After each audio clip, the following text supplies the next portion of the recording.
Hello, everyone. Welcome to Learn English with Football World Cup Special, a show in which I talk to my friends and football fans about the World Cup 2022 in Qatar. Stay tuned until the end because later I'll be clarifying some interesting language from this interview. And our guest today is Matt. Hi, Matt. Welcome back to the channel. Cheers. Thank you. Good to be here. So obviously you are from Australia, and I have to ask you this question. How happy are you that Australia managed to qualify from your group? Yeah, very happy. Very excited about it. Considering our first match was a 4-1 loss against France. That's how things kicked off in the World Cup for us. It didn't look too great, but they came through in the next two matches, so it was good to see the qualification. Very exciting.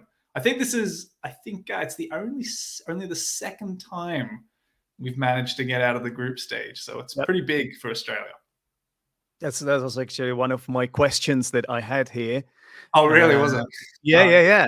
But I'm just trying to find it now. Yeah, here we go. It doesn't matter, Is this the first time your country has made it to the knockout stages?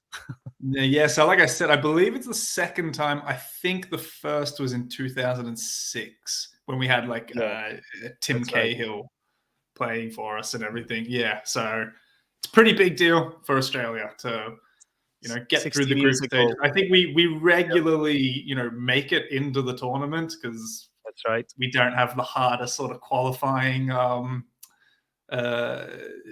criteria in the world, but just getting out of the group stages is the big sort of goal for Australia, really. So it's a big one for us. And if I'm not mistaken, the last time you did it, it was 16 years ago, and I believe you only scored one goal there or something. It was something. Oh, really? You might be right. I can't really remember, to be honest. I might have to check that. Okay, I could be wrong, but That would be an interesting one of those flukes that you made it. I might have to check it later as you talk. But well, I need to ask you: did you watch the match against Denmark, the one that was the deciding match for you? That yes. meant that you made it through. Yes, of course I did. It was it was pretty nerve-wracking from the beginning of it, because I think the way it was is if there were no goals in our match and no goals in the, I think it was France versus Tunisia match, we would progress. So it was, at the beginning, it's a little bit like, all right, 0-0 is just fine as long as the other game's 0-0. It's not often you watch a match and you think no goals is good. But yeah, I watched it. It was an interesting match. It was an interesting match all up. I bet it was for an Aussie such as yourself. And how did you celebrate Mathew Leckie's goal then? Actually, I was watching it, and I didn't really get to celebrate his goal because my internet dropped out right as it was. I was in the middle of watching it. And I had it coming through, and it was very frustrating because Tunisia scored a goal against France, which meant we were no longer going through, and that happened about an hour in, something around that. So it got very intense, and the commentator comes on and tells you, oh, Tunisia just scored, so as it stands, it's Tunisia and France progressing. So it was all very very tense, and then my internet dropped, and I had to spend a bit of time to reset the modem and everything and get it back. And then when I got back on, Australia were 1-0 up, so I just let out a big hurrah, a big yell, and then got back to watching it. Basically, I missed pretty much everything involving the goal. That sounds a bit anticlimactic, to be honest with you. No, it was a little bit, but it was very exciting when I came back and it was 1-0, and I don't know what happened, but I'll take it. Yeah.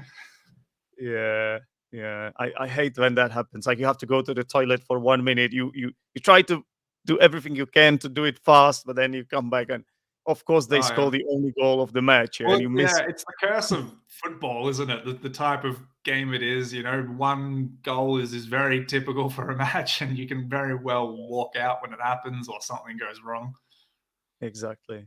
Well, I'm sorry you missed the goal, but I mean, I'm sure you will take this sacrifice and Yeah, yeah, yeah. If it was between me stay or keeping the internet and not seeing any goals, or Mm, losing the internet and missing that goal, I'll take the goal. yeah, yeah, I think that's quite reasonable from you.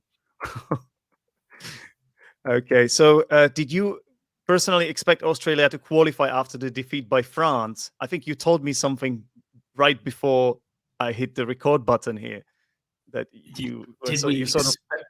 yeah, Never, never. Like, again, going just like Australia's history in the World Cup, it's it's not really reasonable to expect a qualifying beyond the group stages for yeah, Australia. But I think I remember watching the French match and thinking they looked all right. Like, they looked really good. It was only around it's just, I think the first half hour we got a goal against France, and yeah, we looked pretty good, and France didn't look amazing, and then France just turned it on and became yeah, France. But Australia looked pretty good there, so I thought it was possible. Like, it wasn't like beyond the realms of possibility or anything like that. So, but I did not expect them to get through. I would not say no. yeah, yeah. Well, and you did, and fantastic result. Congratulations. And Cheers. it's always a great achievement, and everybody likes to support the underdog. And I think you had a really tough group, to be honest with you. Your Pretty, group, I mean, because I think, well, obviously France are the champions. I think yeah, Denmark are rated 10 in the world, Denmark, 10th in the world or something. yeah, exactly, and they were one of those dark horses of the tournament. A lot of people named them as the dark horse, and Yeah, and and also they did really well in the Euros. They got into the yeah, yeah, semifinals. They actually beat my team, the Czech Republic, in the quarterfinals of the Euros, of the last Euros, and they only got beaten by England in the semifinals. So Denmark are no mugs, and yeah. also No, Tunisia, really good team from Africa. So phew, you no, did no, it really was a well. bit of a rough one. And Denmark as well. When I was watching yesterday, watching the Australia Denmark match, it's one of those games as well where, even though I'm from Australia, like, every time the commentators are speaking about Danish players, like, I'm like, oh yeah, I recognize that. Oh yeah, I know him, Yeah, and he plays for this team, that team. Every time they mention Australian players, I go, where did they? I'm on my phone. Who did they play for? I don't know. Then, exactly. I don't know much about. I think they got a couple of players who have been in the Premier League before. I think only one of them's currently in the Premier League, Matt Ryan, the keeper. Mm, I could be wrong about that, but we don't have players littered through all the top leagues of Europe and stuff like I think Denmark really do. So yeah, totally. it Yeah, was good to see. exactly. Yeah, yeah. I think that makes that achievement even more valuable, to be honest with you. And yeah, you know how I said at the beginning of this video that you may have not scored many goals at that tournament that you advanced in. Oh yeah, yeah. I just checked it and I was totally wrong. Oh, okay. You actually scored 5 goals. Five That's a goals. few more than one. Yeah. Sorry about that. No, that's all You right. you I didn't finished know. second. I didn't know enough to correct you. So Well, I had to correct myself there. I don't want to spout nonsense online. So I have just checked it on Wikipedia, and it turns out that you finished second in your group after Brazil, who had 9 points. You had 4 points, um, 0 goal difference though, 5 goals for 5 goals against, and okay. then left behind yourself Croatia and Japan. Okay, all Yep, right. Count it. and Good, yeah, good. Yeah, we got through, whatever. And you and did. this year we've got through again. So I think we've got Argentina in the first You knockout. do, you do. I do have some Yeah. questions about that. It's coming. No, here we go. Yeah, yeah, Coming. yeah. I was actually trying to forget that part, I think. But wait, first I need to ask you, how can you score so few goals and still make it? Okay, so you scored 1 goal against Denmark. I believe we Was it? scored one goal every game. Yeah. So it's Yeah, like so 3 we goals only, and you still make it.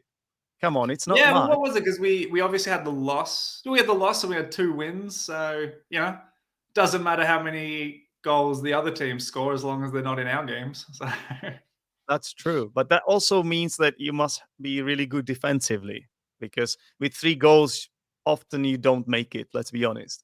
no, it's not. It's not a big number that gets you through. Usually, is it? No, I think they do sort of rely on playing very defensively and getting some sort of counter attack or just taking advantage of good opportunities where they arise. So Yeah. it's classic tactic for the underdog, often, isn't it? Just take it where you can, and it's football, so it happens. Yeah, I don't mean to sound disrespectful, but I've actually heard on some podcasts that you have like this old-fashioned style football with like big defenders, and you get stuck in with the tackles. It's sort of, you could say it's kind of obsolete. Yeah. So I want to ask you this question: can the old-fashioned style of football still be effective in the modern age? Yeah, well, I guess when you were watching them, when I was watching them yesterday, they looked very much just like set up in the classic 4-4-2, which you Yeah. don't see too much of these days. Yeah. And they definitely like centre backs. I think one of their centre backs is about 6'3", 6'4". So he's a big boy, Yeah. But I mean, obvious. I don't know if this is going to take us all the way to the final and a World Cup victory exactly, but Who I think knows? you know fundamentals maybe old fashioned fundamentals can get you places. Yeah, absolutely. Yeah.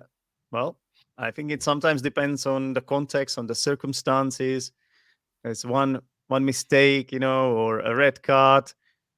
I think it's That's it. possible. And I think, like, again, going back to the Denmark match, they were playing very well. Denmark played very well, but just couldn't, find the goal in Yeah. the final third. They just couldn't. They couldn't get it done. They got up there quite a lot, and they looked dangerous quite a lot, but they just couldn't get it done. And then when we had our opportunity, the Mathew Leckie opportunity, he got it done. So it It does was a come down to those moments as well. Take uh, you can have 100 opportunities, but if you waste them, what good are they? I thought it was a brilliant goal, with a fantastic counter attack, and exactly the kind of tactic your manager chose. Speaking of your Mhm. manager, what does the Australia's manager say to his player after matches? Have you heard those No, no, those I haven't heard any particular points that he says. Why or is there something going on? apparently he doesn't want them to get too excited, and he sort of tries to, but he goes a bit too far. He says no social media, no drinking, no what's the beer you have in Australia? Foster's, right? Uh, no, Nothing. no, You Foster's. can't do Wait, you Foster's can't do is none of that. Australian, but we don't drink it. We don't drink Foster's. Yeah, Foster's is yeah. very popular in the UK and the US. It's ours, but we don't drink it. Okay. We drink VB. Is a big one. Now, Victoria Bitter is a famous one as I well.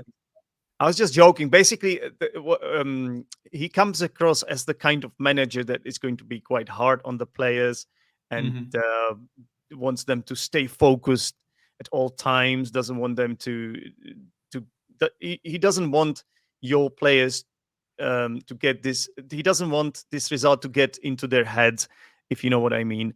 And Yeah, yeah. Well, I think maybe like I was saying, we've only ever gotten this far before, like once before. Sorry, yeah, and this alone might feel like the success that they were looking for, and maybe it's easy to go, oh well, we got this far, and next exactly. is Argentina, so what's the point? Like we did Yeah, well, we can count it as a victory, and complacency, obviously, right?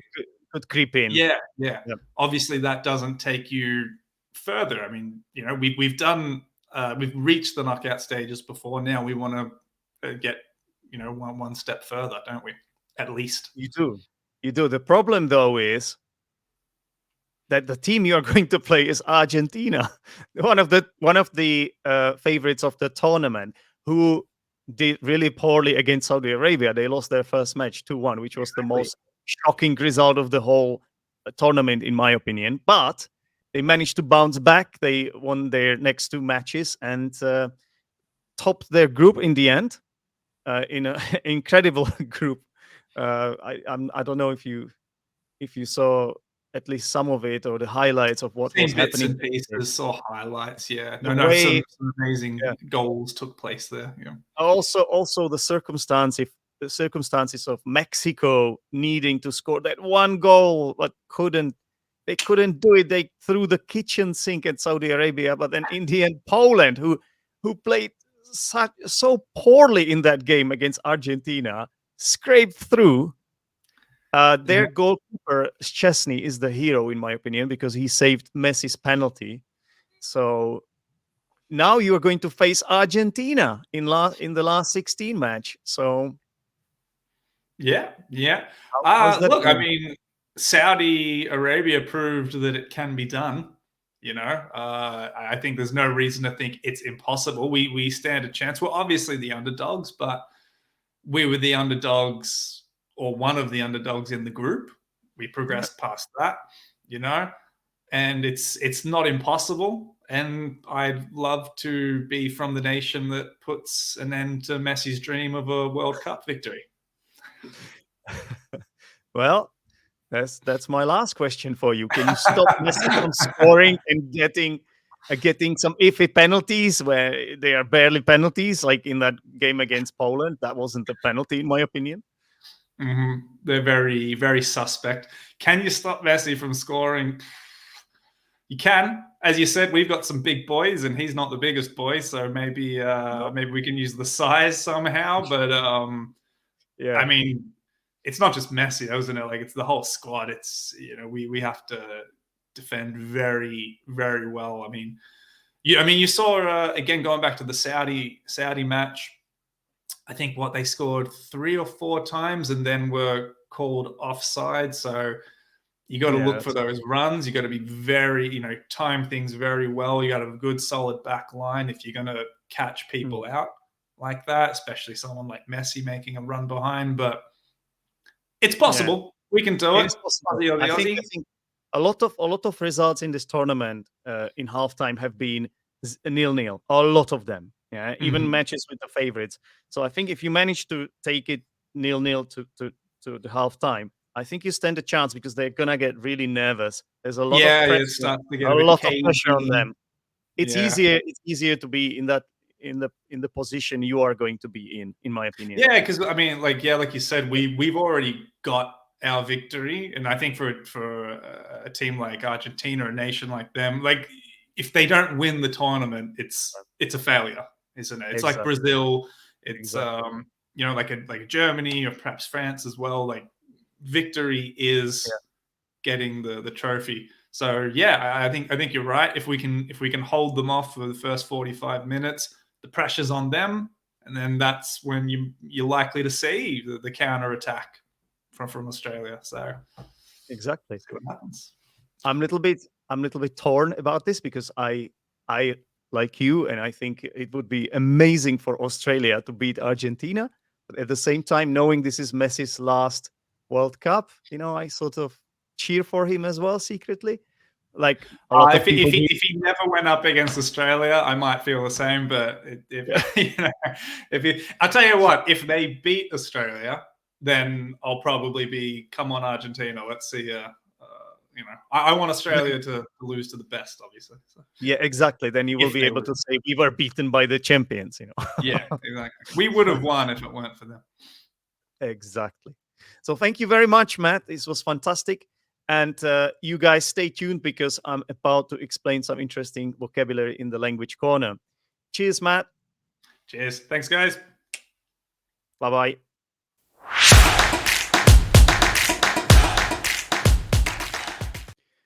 All right, welcome back. And in this part of the show, I'm going to go through some interesting vocabulary that appeared in this interview with Matt. I hope you guys enjoyed it. I certainly enjoyed talking to Matt.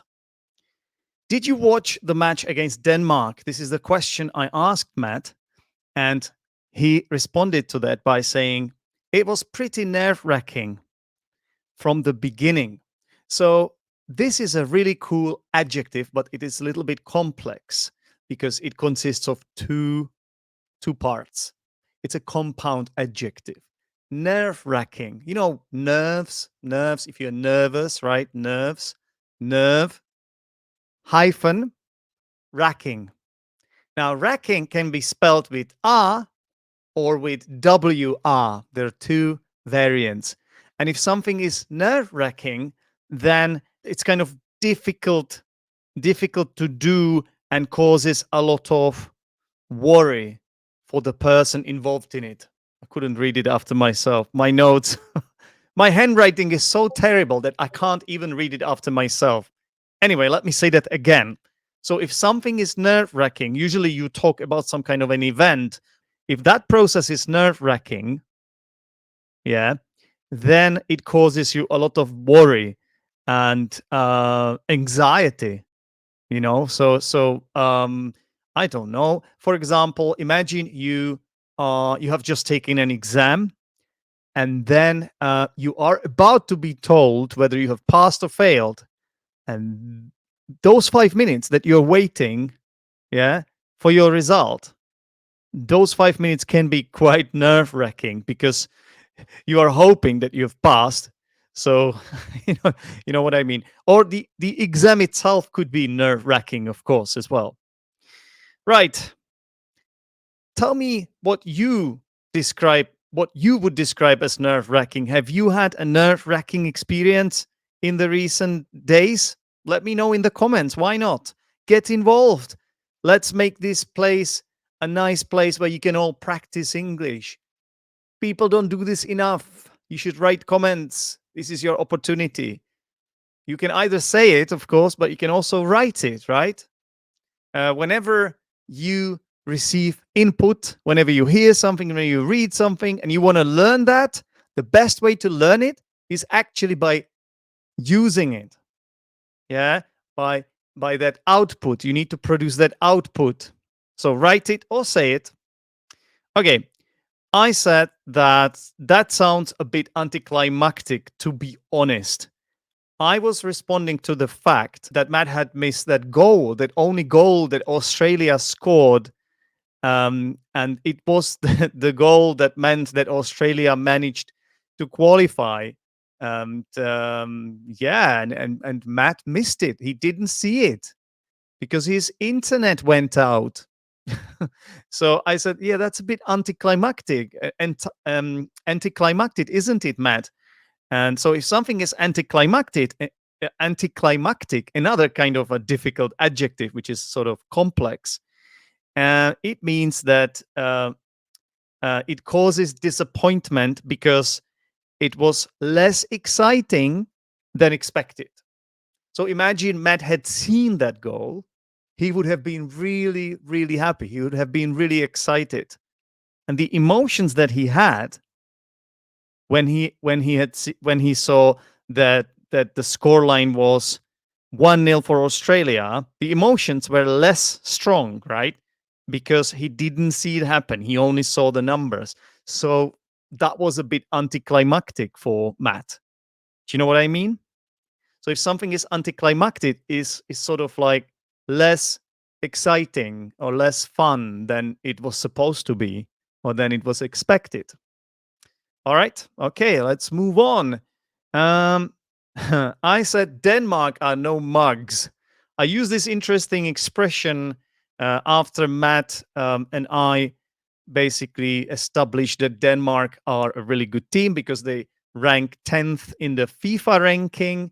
And I also added that obviously they are semi-finalists of the recent Euros as well.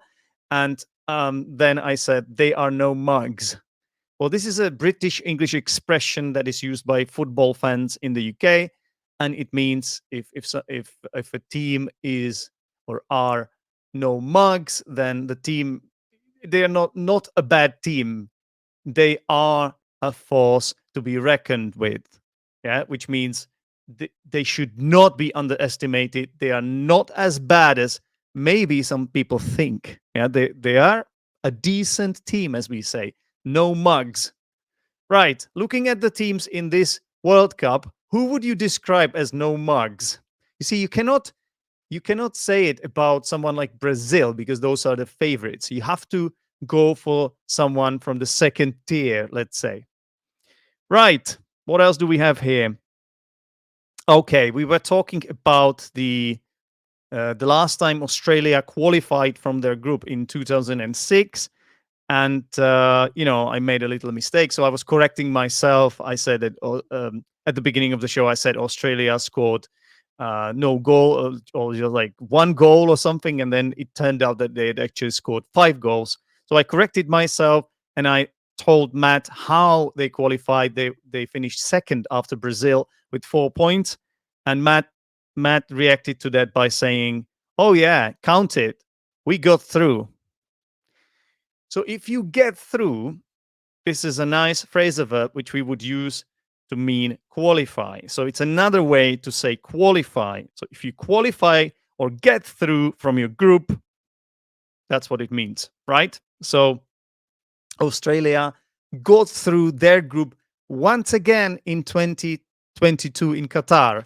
What a fantastic achievement. Again, in order to practice this phrasal verb to get through, why don't you make a sentence and tell me, for example, which teams qualified in Group A, or from Group A, or from Group B. You choose your group. I'm not gonna tell you which one. You choose your group and tell me in a sentence which teams got through. Well, you have to use the phrasal verb to get through as well. Okay, right.